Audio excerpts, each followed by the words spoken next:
you blessed beyond a channel wall. You're beautiful when they see. Out of control, you OC. You came up to can't knock you down.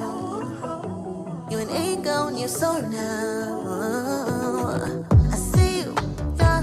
You glowing, you rolling, so lethal, yeah. Explosive commotion. Walk in the room and you'll freeze, yeah. You stop in time when you leave. S-P-E-C-I-A-L, you special, you so wonderful. You know you a queen, so never let them get you off your throne. Perfect just the way you are, you blessed beyond the channel wall. God took his time when he made you. One of a kind, you 100 proof. Talk by the line, 9/11 cool. Stop in the time, you so magical. God took his time, one of a kind. Top of the line, stop in the time. God took his time, one of a kind. Top of the line, stop in the time. Hey, you are amazing, simply amazing. I just wanna stop and say that you're beautiful. God took his time when he made you, simply amazing. Hello, hello. Welcome back to Facing Purpose Radio Show. I am your host, Lakia Barnett. It's so good to be back before you on this lovely Saturday evening. I'm so excited about my two guests today. Two awesome women who are rocking out in many ways, more than one, wearing many hats. So I hope and pray that your weekend has been going good as mine. I'm feeling so much better. You guys know I was under the weather for a long, long time, but I'm good. I'm back, and I'm striving really hard. So I pray that your holidays and your new year is going well. And I pray that something on here tonight will be piercing to you and help you in many, many areas. So let's get started on tonight. Miss Frenchia Gardner, she is a mother of four, graduate of Southern Methodist University in Dallas, Texas, Bachelor's of Arts. I mean, come on, Bachelor's. And she has overcome trauma, domestic violence, mental illness, bipolar depression, homelessness, you name it. We are going to chat with her about these things. So welcome to the show, Miss Frenchia Gardner. Welcome to Facing Purpose. Thank you so much, Lakia, for having me. I really appreciate it. Yes, ma'am. So I'm so glad to have you here. I thank you for taking out of your busy schedule. So all this stuff that you got going on, I was good. I can get you. You are right. So why don't you go ahead and listen, it's quite a few things that I want to touch on tonight. You have so much that I think resonates with so many people. So I know I gave you a hefty introduction, but let's kind of tap into a little bit about you overcoming trauma. Like that is like, listen, I'm a big advocate for overcoming and healing and getting healed, and especially when you have gone through some things. So can you tell us about how you kind of overcame trauma? Where did all of this come from? Because reading your bio, it says that you overcame trauma from being molested by your father and going through domestic violence relationships. That is a whole mouthful right there. So I'm going to let you have it right now. Yes, ma'am. So I have, overcome a lot of different obstacles throughout my life. As you stated, I was molested by my father. I've been through, different domestic violence situations and relationships, been homeless. Probably the toughest thing that I'm still going through is being separated from my children. And so I am just grateful, Lakia, to be here. And these experiences have allowed me to grow in, dramatically. And over the years, I have, conquered and healed from these different tragic situations that I've faced in life. And mainly I had to, just kind of do some me time and really just sit down with myself and really figure out what's been going on. Wow. I am just really happy, number one, that you made it through these things. You know how we hear these stories and some people don't make it out.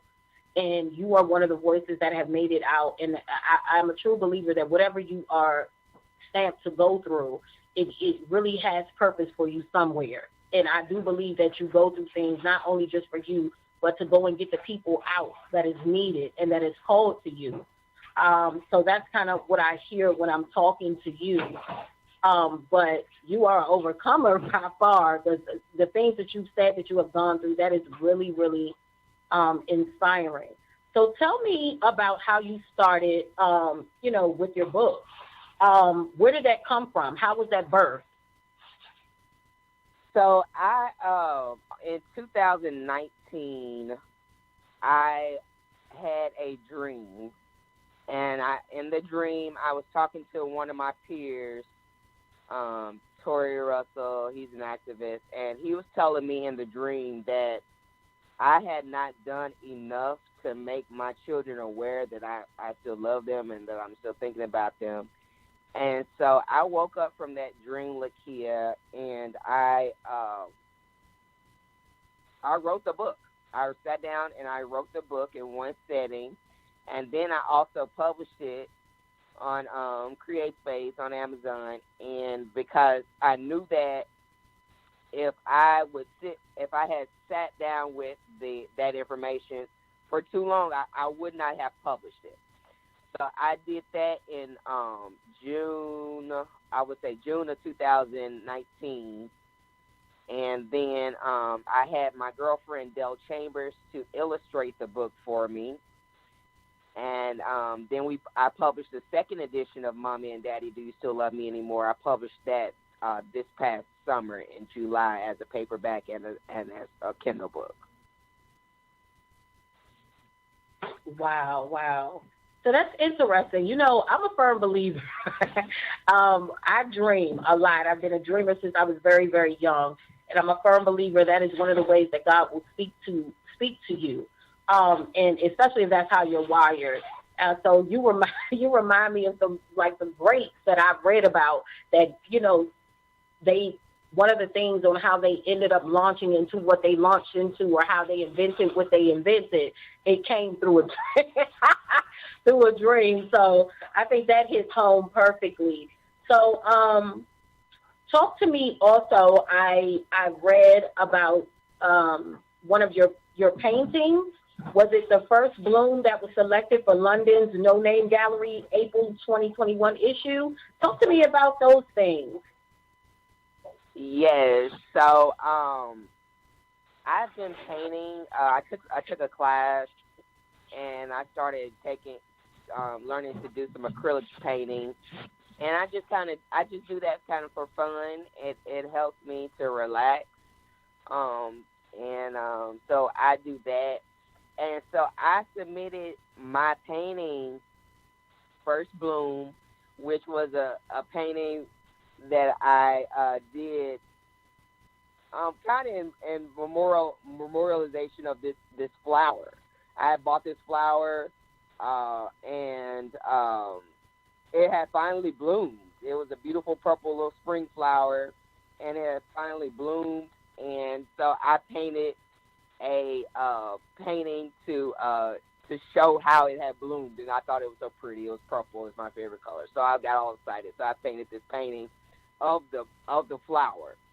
And so I just was kind of looking for some outlets for my art, and came across the No Name Gallery in London, and they basically every month they take submissions for artwork. And I submitted my painting, and very cool. I thought it was super cool, and they selected it. So they selected it to for their April issue, April 2021 issue last year. So I thought that was very cool. Yes, that is amazing. That is really, really amazing. That was one of the things that had jumped out about about your bio when I was, just sitting down reading, and I see that you have many gifts and talents in painting and writing. And that is one of those things that you use to heal from your trauma. I don't think a lot of people understand that, the many steps to healing to trauma is finding an outlet. You know what I mean? And sometimes through your trauma, you can kind of tap into things that you didn't even know were in you. Did you find that to be the case with you? I did. Well, not really. I'll be honest with you. I've always been a fan of the arts. I've been in the arts in some form or fashion all of my life. Um, so, it was, I guess, a rediscovery is basically what happened. Wow, that's so that's so interesting. So, with all of that being said, we talked about your trauma, and we talked about how your trauma led you to the creativity side of painting. Um, and so, I see that you have a passion for, just making sure for business owners, um, and making sure that they, go forth in what they're supposed to do. Talk to me about that a little bit. Where does that passion come from, and how do you assist in that arena? So, when I lived in St. Louis, Missouri, I fell into a community. I found a community and just started just really having a passion for Black businesses. And in 2019, I I started a podcast called A News You Can Use podcast. And initially, it was just really just to put good news out, like people's different events and things like that. But what it transformed into, Lakia, is basically a platform where I promote Black and brown businesses across the diaspora. And so I've been interviewing Black and melanated business owners and sharing their stories, with the world. And I started the platform because I felt like, we do as Black and brown business owners across the diaspora, we are doing some amazing things. But the mainstream media is not talking about us. They're not showing, all the great programs that we're starting for communities. And so I wanted to start a platform to promote these businesses and all the great things that they were doing. So right now the podcast is going into its third season this year and this month. And last month I put out basically all of the interviews that I had done all summer. I hadn't put out yet. You can listen to the podcast and News You Can Use podcast on basically wherever you listen to the podcast. It streams on Apple Podcasts, Google Podcasts, Spotify, iHeartRadio, Pandora, Amazon, just basically wherever you listen to your podcast. And that's basically what I did with that. I think that is super dope. You're giving an outlet, especially to spotlight these kinds of businesses and things like that. So I think that is super dope that you honestly took your podcast and you're going to make it work for that kind of community. So that kind of leads me to even you being a business owner. I see that you have done designs like merchandise for notebooks, curtains, T-shirts, phone cases, you name it. How in the world? Because everybody can do it now, but how did you start kind of launching into doing merchandise and stuff? So I started back in 2017 when I started my brand BNS LLC. I had went to a lecture, and it was Baba Kaba Kamini or Booker T. Washington, and he had suggested that he had made a bunch of suggestions. At that time, people were protesting, what was going on globally, and he had suggested that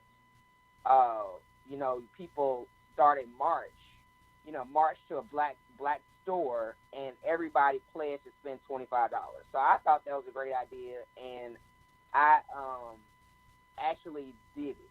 I organized a march to a black bookstore in St. Louis called Progressive Emporium. That was like March 2017. So then that led me to designing my first T-shirt design for the event. And so from there, I just started just trying to figure out how to leverage, what I have. So I, did some research and I started putting my paintings on these different products like that you named. And so I have my original paintings on, T-shirts, hoodies, phone cases, duvets. You can get print, frame print, um, just all kinds of stuff. And so I just decided that I just wanted to figure out a way to continue to share my art, basically my paintings with the world. And so that putting the painting on merchandise was my outlet for that.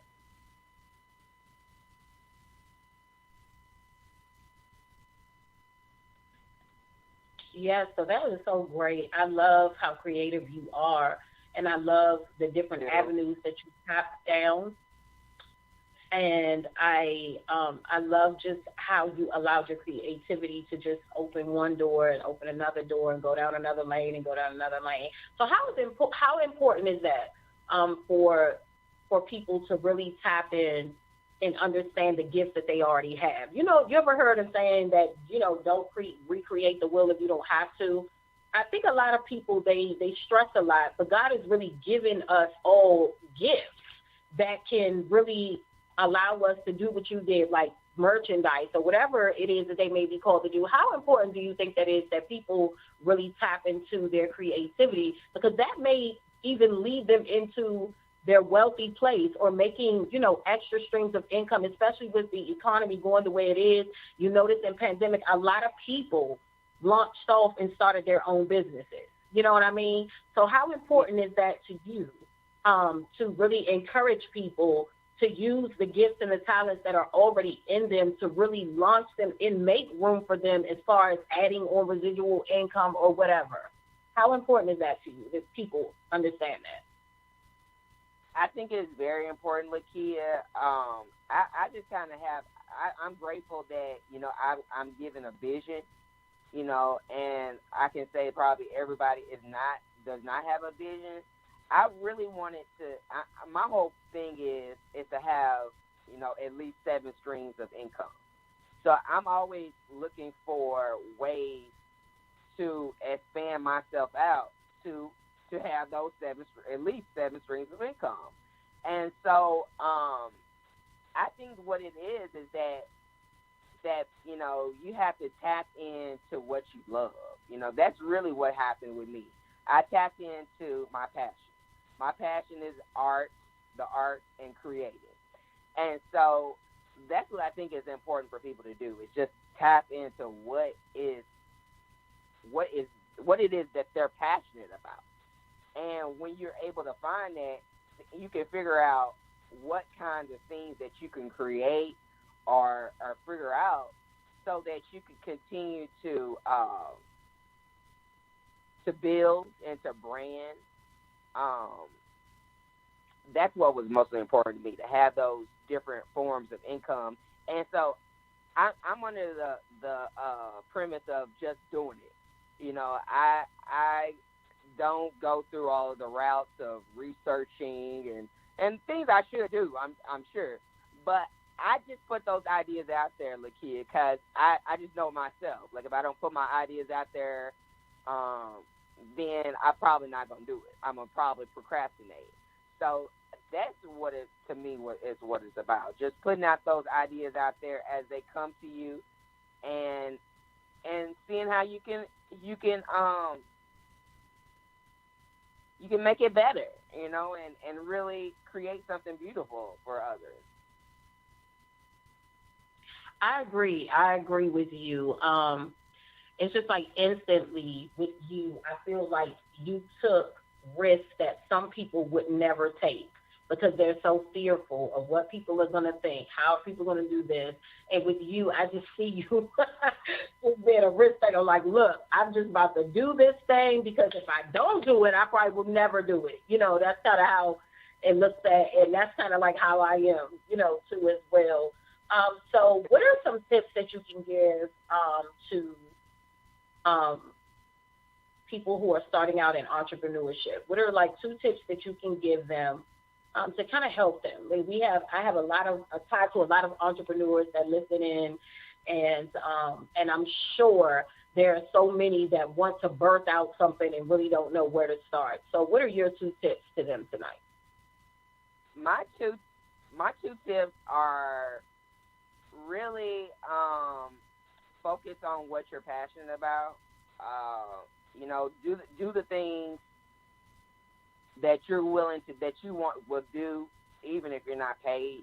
That's pretty much, to me, is where your passion lies. Those things that you can do when you're not, when you know, time is not a constraint, money is not a constraint. You just love to do it. Work on those things. Find things. Develop ideas where you can, you know, do things that you're passionate about. Secondly, I say do some research on your, you know, who you planning to sell to, and, you know, your idea. You know, research, because more than likely somebody's already done it before.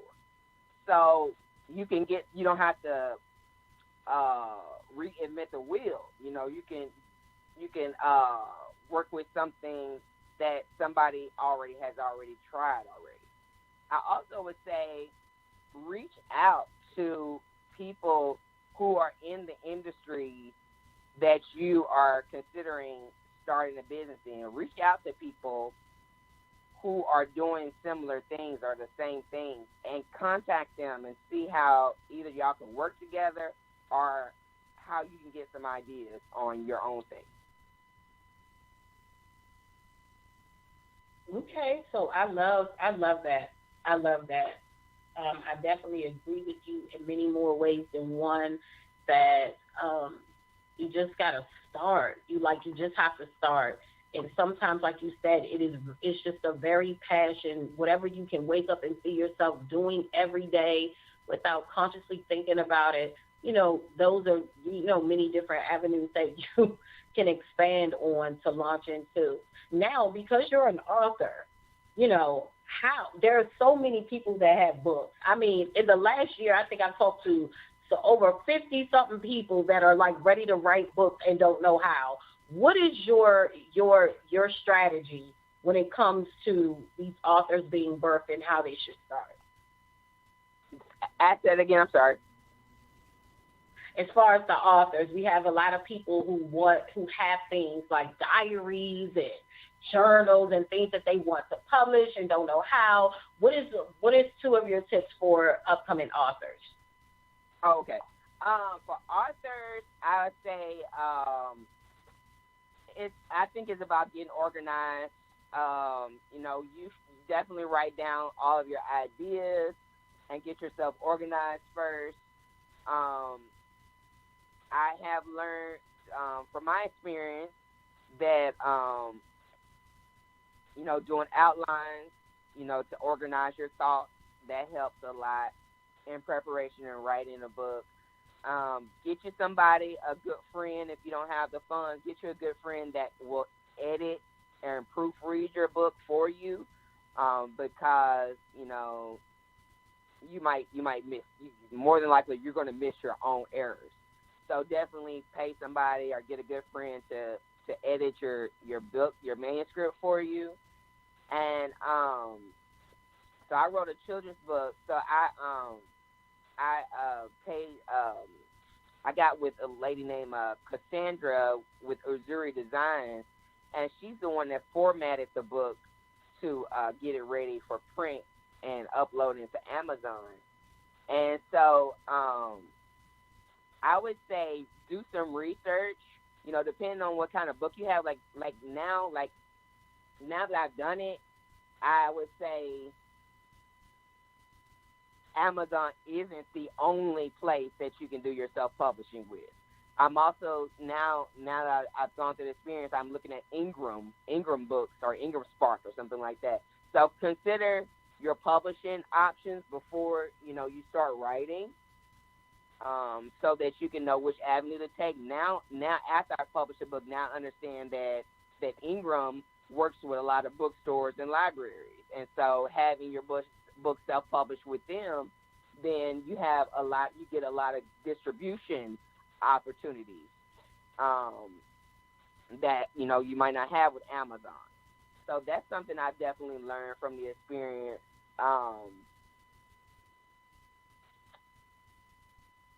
But mainly it's just doing it.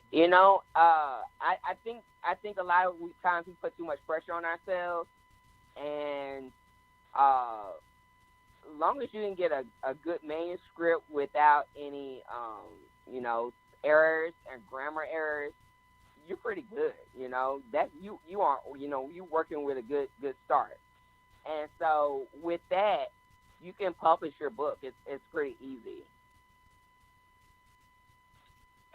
Great, and I agree with you on that. So why don't you go ahead and tell everybody how they can find you, connect with you, and also let me know what's going to be happening with you in the new year. What's the plans? What's next? What is next? Because you have quite the bio. You have done quite a lot. So what is next? And let everybody know how they can connect with you on your social media platforms and so forth. Yes, ma'am. So I am. You can reach me. Basically, you can connect with me on social media through my brand B and Us LLC. That's BE, just be yourself, and Us LLC. And so that's on Facebook and Instagram, B and Us LLC. On Twitter, my Twitter account is Miss MS Frenchie 06. LinkedIn, you can connect with me. My name is spelled Frenchier Gardner. Do go to my website. You can check out my art and basically everything that I got going on my website. And the short URL is bit.ly / capital Frenchie capital books. And there you can buy your signed copies of Mommy and Daddy, Do You Still Love Me Anymore? You can buy I've co-authored 2 other books, Finding Joy in the Journey, Volume 2, and then also you can purchase the audiobook that I'm a part of in the confinement struggles. I also have a Facebook group you can join. It's called Ujamaa Market. And you can tune into the podcast, A News You Can Use podcast, basically wherever you listen to your podcast, Spotify, Apple Podcasts, Pandora, iHeartRadio, and all of those sorts. And as far as this year goes, Lakia, I have my first book signing will be in San Antonio, Texas, on May 11th, from 11 a.m. to 1 p.m. at the Twig Bookshop. And I'm really just connecting with as many platforms and bookstores as possible to basically feature and sell my books. And so that's really all I have going on this year. Just promoting the book, my children's book. All righty. So we thank you so much for coming to Facing Purpose Radio Show to just bless us with your many gifts, your many times. We look forward to keeping up with you and seeing how you are doing and what you are doing in the near future. Blessings to all of your books, all of your projects that you have your hands to. And I just thank you again for coming on to share with us that it is obtainable to become an author. It is obtainable to use your God-given gift to make room for you and to open up other arenas and to do what it is that you're truly passionate about. You are truly the epiphany of an overcomer. an overcomer that has gone through many obstacles, but has chosen to turn those obstacles into purpose and being a world changer as well. So thank you so much for coming on.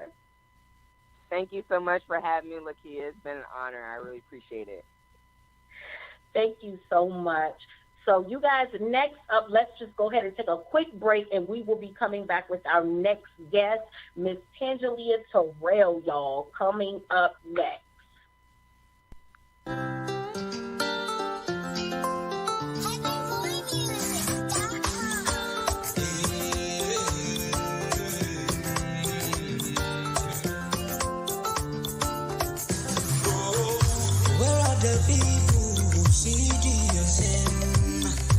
Without the vision, the I slowly die.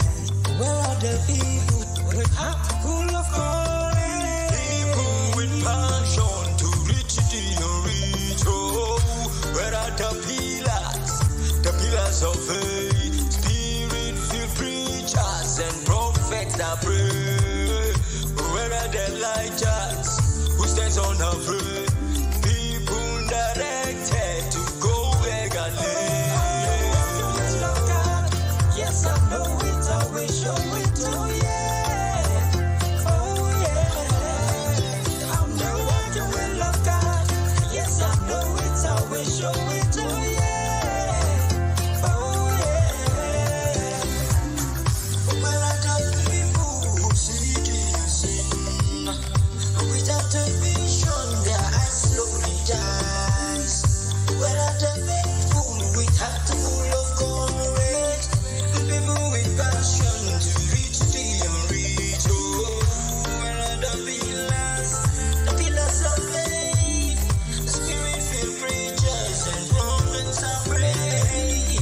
Where are the righteous who stands unafraid? People to go, yeah, to go where God is. Yes, I know it, I will show it, oh yeah. And we are back, and I am just ecstatic about the many guests that have came through here so far. For this next guest, she's a youth, adult, and mental health, also a first aid trainer, and I'm sure many other things, especially an author. So, again, we are going to bring to the show now Tangelia. I hope I'm pronouncing your name right, Terrell. Are you on the line? Hi, yes, it's Tangela. Tangela. Okay. Y'all forgive me. Names, Y'all got these names down. Lord have mercy.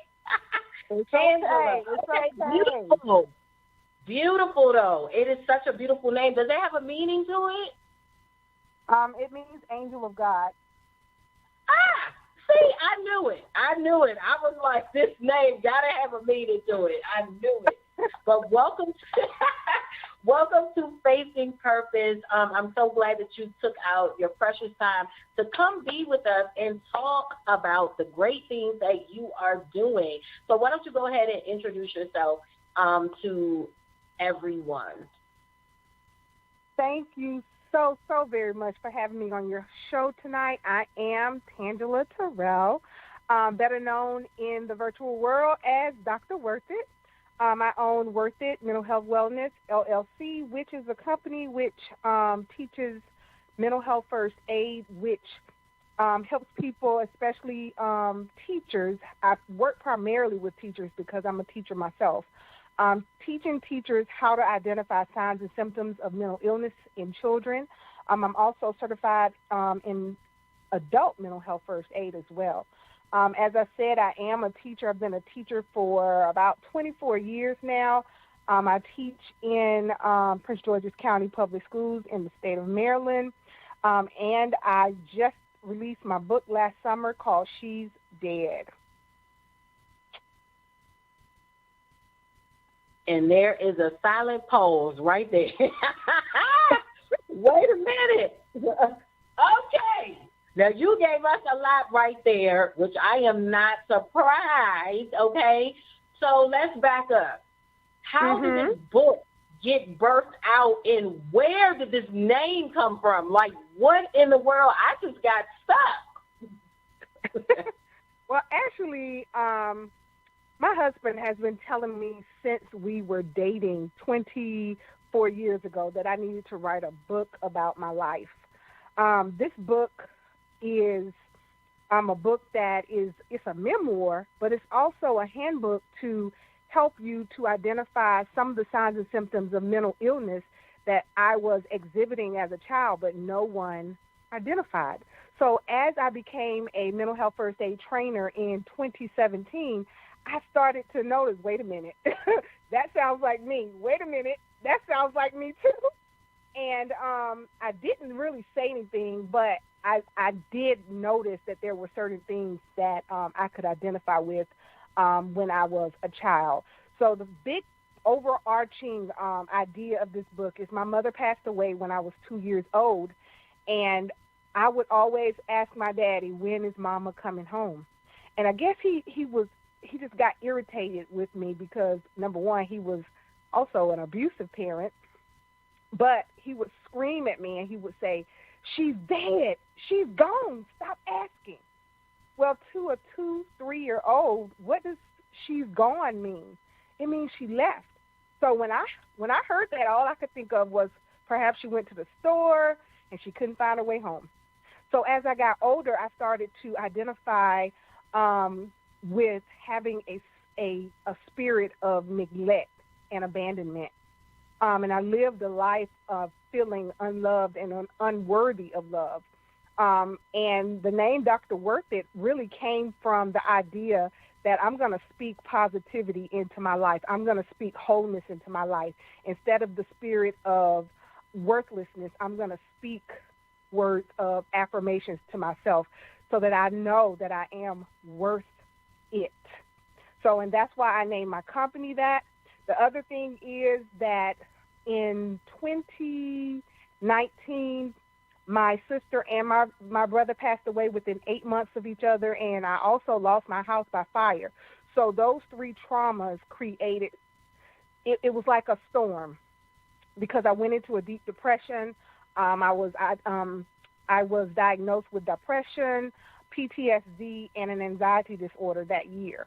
And it all stemmed back from the idea that my mother had passed away, and I had yet to say the words that she's dead, because within my life, and I'm telling you, I was 43 years old, and I still believed that my mother was out there somewhere. And going through therapy, my therapist, thank God for therapists, but she worked with me until she got me to the point it was the summer before last, yes. She got me to a point where I was able to say the words, she's dead, without breaking down into an anxious fit. So as I wrote this book is dedicated to my mother, because I had to live a life of feeling abandoned, but God was able to, he was able to keep me through all of that, even through the abuse of a father who broke my hands at one point, black eyes, bloody nose, those types of things. But God still kept me. And so I believe within this book, there's healing for some women out there who are living a life of feeling like they're alone. They're living a life that feels like I'm the only one that went through a tragedy such as this. But I'm here to tell you, you're not alone, and you're so worth everything that is out there for you. I just thank and praise God just for your testimony. I really do. I deal with so many women, especially in my ministry, where the baseline of it is getting them to tell their stories. You know what I mean? And it's very hard for some of them to come out and really express what happened in their life. And when I hear the title, She's Dead, I automatically think, where's the film at? Where's the play? Where's the monologue? Everybody that knows me, it's just in my DNA to just be like, come on, authors, bring this stuff to the stage. I'm just like, I want to see it. Oh, wow. So instantly, as you begin talking, I can literally see monologue. I can literally see like a film in real time, like talking about this. And I'm just like, Lord have mercy, what this will look like in real time as a visual. You know, imagine somebody reading it, but then imagine somebody flipping it over and turning on the screen or something and actually seeing this thing act out in full real time. So I'm just saying, FYI, I got to be obedient to the Lord. This is what I was seeing while you were talking to me concerning this book. But let's go back.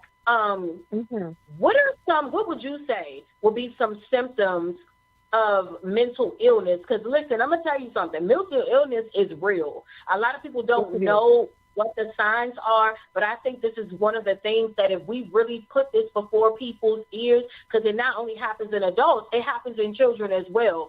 So what would you say would be some of the symptoms that can definitely be identified in children as well as adults? Well, for every person, there are different signs and symptoms. Your symptoms for anxiety might look completely different than mine. Your signs and symptoms for depression might look different than mine. But I can tell you, for anxiety disorder, for instance, you might see sweating, trembling, heart palpitations, muscle tension, restlessness, excessive worry, sleep disturbances, fatigue, trouble concentrating, irritability, and even phobias. Some people don't recognize eating disorders as a mental illness, but eating disorders are definitely mental illness. This disorder is associated with significant distress and impairment in functioning. That's one of the things that I talk about in my book, Living with an Eating Disorder, because I felt like the only thing that could love me was food. And I used it as self-medication. And we talk a lot about people who are overweight, and we say, well, you just need to stop eating. It's not that easy.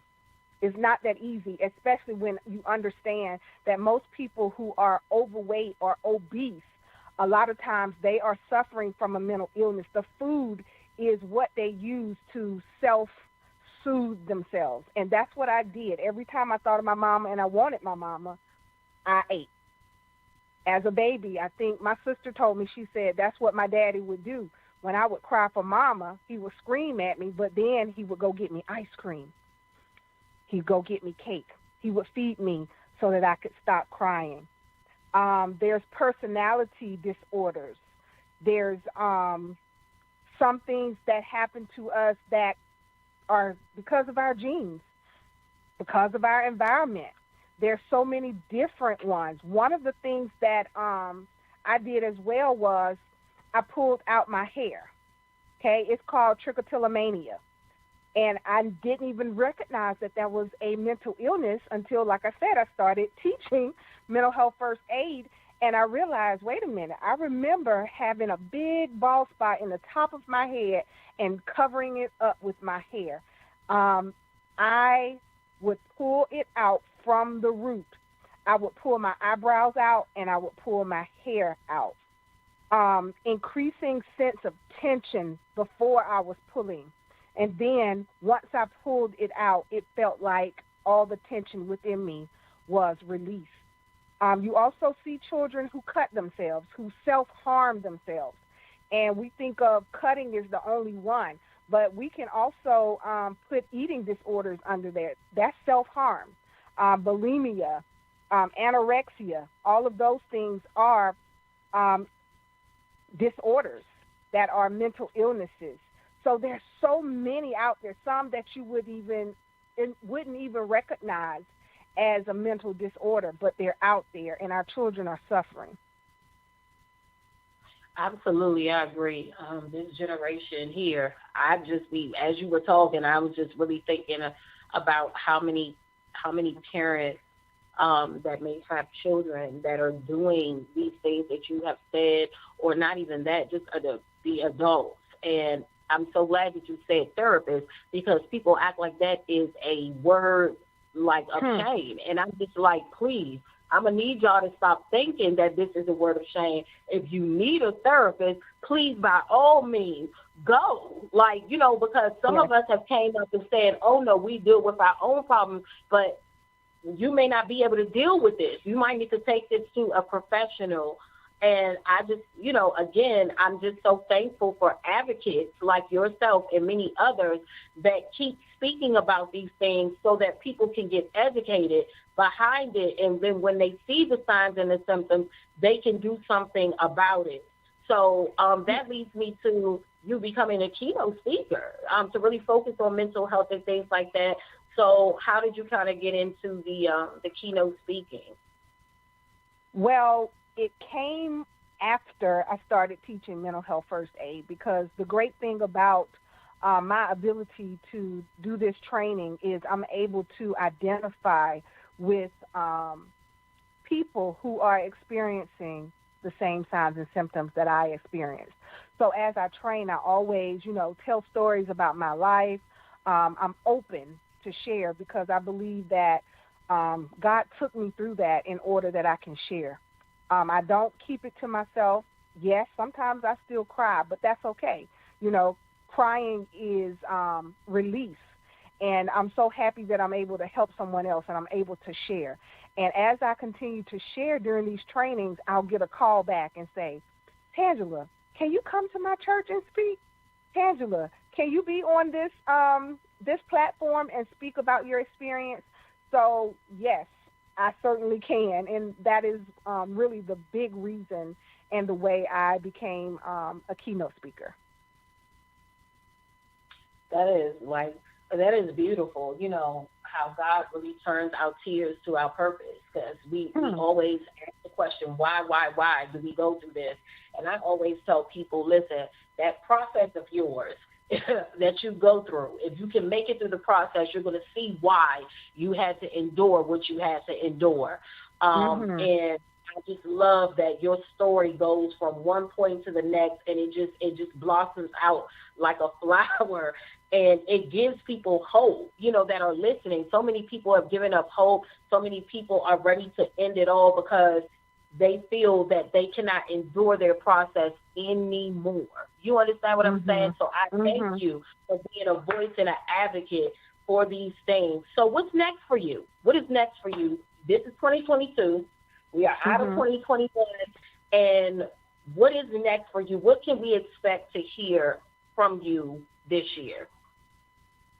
I am getting ready to release my next book. It's called 365 Prayers for My Black Son. And this is a book of prayers, and it's also a journal for mothers and fathers. As you know, and as we all know, our black boys have a lot that's stacked against them. And I said to myself, why are we continuing just to sit around worrying and talking about it? It's time that we pray about it. So hopefully my book will be released by the summer of 2022. We're finishing up the editing right now, and hopefully it will be released by June. Okay, June, that's my birthday month. Okay. That's my birthday month. Yes, indeed. Enough. Yes. And it's actually June the 7th. So listen, I believe in completion. I believe in completion and things getting done. You understand? So I will be on the lookout for that, because that sounds amazing. And again, it seems to me like the more that you talk, that God is just like, this is my world changer. I called her to be a solution to a problem. Hear me. Like, you have been called to be a solution, and you are definitely walking that thing out. So why don't you go ahead and let everybody know how they can connect with you, how they can go purchase your book, and so forth.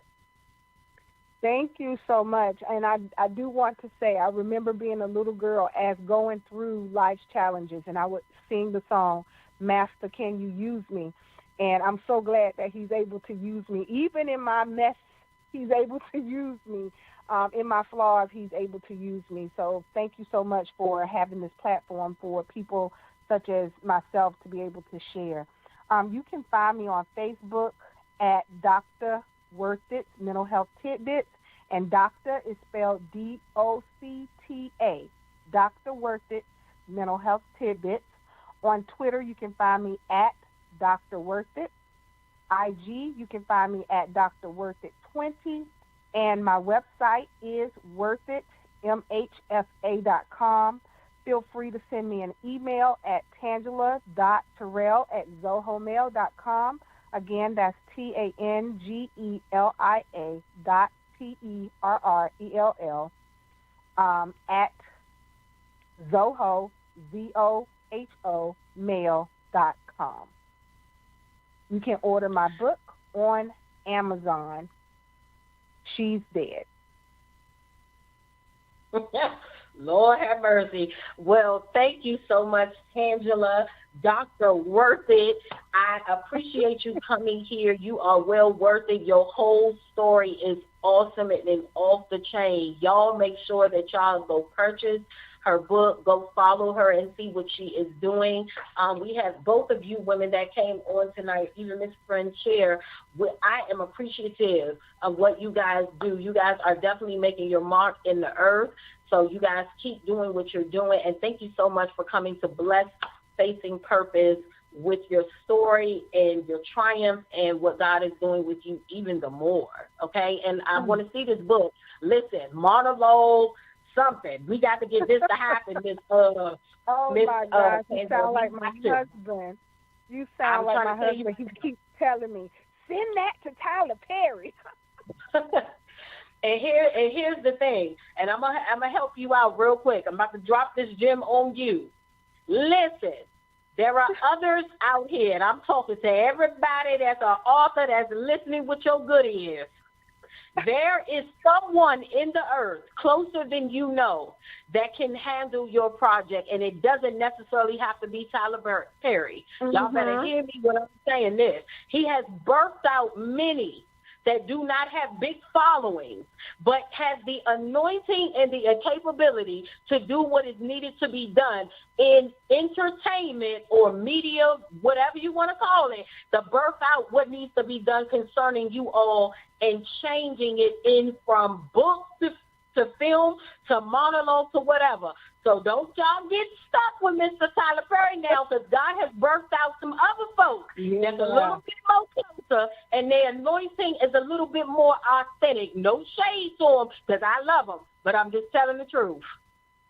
Yes, ma'am. Thank you so much. Mic drop tonight. Mic drop. Oh, my gosh. Okay, y'all, so that is my time. I appreciate these wonderful heavy hitters in the game that I am excited about, and you should be too. Thank you both for coming to join Faith and Purpose. You guys make sure that you share this wide, far and wide, because somebody needs to hear what these women had to say on tonight. You guys make sure you tune in with me every Saturday at 7 p.m. Eastern Standard Time. And again, I am Lakia Barnett, your host. Okay, your friend, your sister in Christ, and I love all of you. Thank you so much for tuning in. S-P-E-C-I-A-L, you special, you so wonderful. You know you a queen, so never let them get you off your throne. Perfect just the way you are, you blessed beyond a channel wall. You're beautiful when they see. Out of control, you'll see. You came up to can't knock you down. You an ego and you're so now.